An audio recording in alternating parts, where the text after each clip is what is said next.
বাসায় যদি রাখে তাহলে আমি আল্লাহর কাছে পরিষ্কার থাকি। সাইদি হিসেবে আমরা পাইছি 1900। আসসালামু আলাইকুম রহমতুল্লাহ।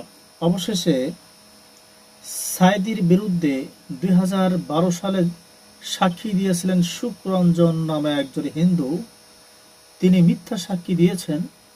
বর্তমান সময় আবার তিনি সেটা প্রমাণ করলেন যে তিনি সাইদির বিরুদ্ধে মিথ্যা সাক্ষী দিয়েছিলেন।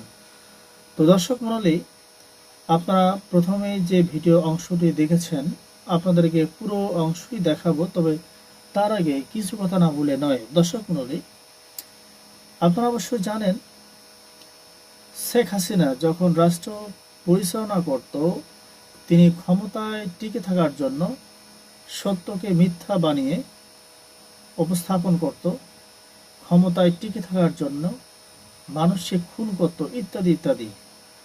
ক্ষমতায় টিকে থাকার জন্য যত নিচে নামা দরকার তিনি তাই করতেন, শুধু ক্ষমতায় স্থায়িত্ব যেন তিনি স্থায়ীভাবে থাকতে পারেন।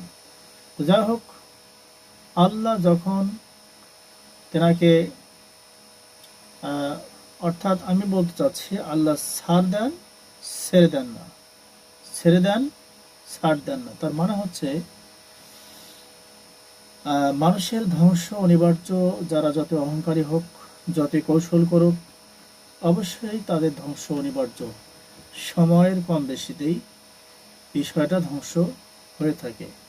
দর্শক বলে কথা নয়, আমরা এখন সুখরঞ্জনের মুখ থেকে আমরা শুনব আসলে তিনি কি বলতে চাচ্ছেন, সাইদি সম্পর্কে তিনি কি মন্তব্য করলে নতুন করে আবারও আমরা সেটা শুনবো ইনশাআল্লাহ। আসসালামু আলাইকুম রহমতুল্লাহি ওয়া বারাকাতুহু।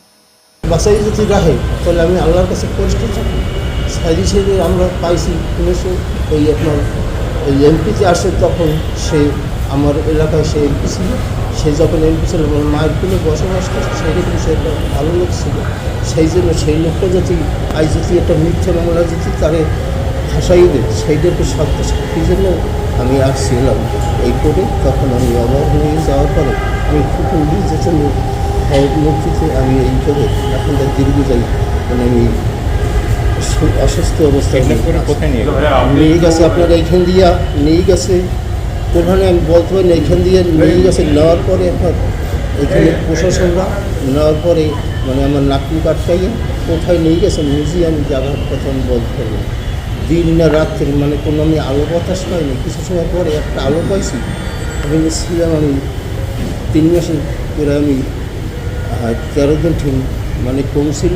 আমি ওইখানে রাখছি, ওইখান থেকে আবার চক্ষু করিয়া নিয়ে গেছে আমাকে। এই অনেক অনেক সকালে গাড়ি থেকে সমস্ত দিন আর কি এই গাড়িতে চালাইতে মানে বেলার শেষ এই মানে আমার চক্ষু বন্ধ ছিল। তখন আমি বলছি যে বলবেন আমার পেশাবে খুব আমার সমস্যাতে আমি পেশাব এই এমনিতে গাড়ি থামাইছে, তাহলে রাখ দিয়ে একটু পর থামাই। এই কিছু সামনে এই কথা বলার পর একটু সামনে থামাইছে।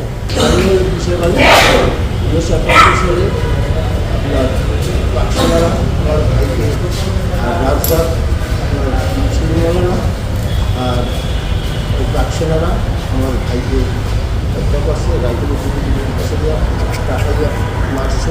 আমি বাথরুমে বসলাম, আমার মা আর আমি দেখছি। দেখার পরে আমি ঘরে যা ফোরাই গেছি, তখন আমার ভাইগুলো বসে লাফাইতেছে। তখন আমার একেবারে একটা বাথরুমে বসতে আমরা সব কিছু দেখি। আমাদের বাড়িতে যে লোকজন চলে গেছে আমার ভাই গেলে তখন দৌড়িয়ে এসে ভাইকে করে নিয়েছে। কিছু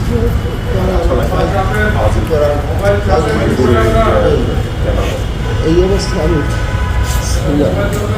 আমি পরপর আমি ভাইকে ওই বাড়ির সীমান্তের ভিতরে মারি ছুটি দিয়েছি লোকজন নিয়ে। এই তারপর আমি মুক্তিযোদ্ধা আমি ট্রেনিং দিছি।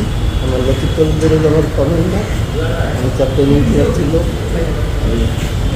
আমার এখন সব কিছু আমি ভুলে গেছি। বুঝলাম আমি এখান থেকে কোর্টের সামনে দিয়ে আমি অবহান দেওয়ার পরে আমি খুব নির্যাতিত হয়। আমি কিছু বলতে না, বুকে হাটে আমার সমস্যা, আমার হাটের সমস্যা।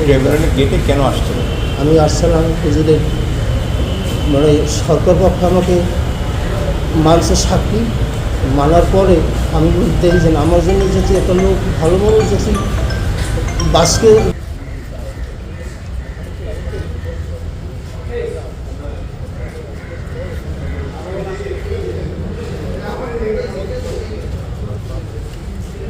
আসছি আমরা।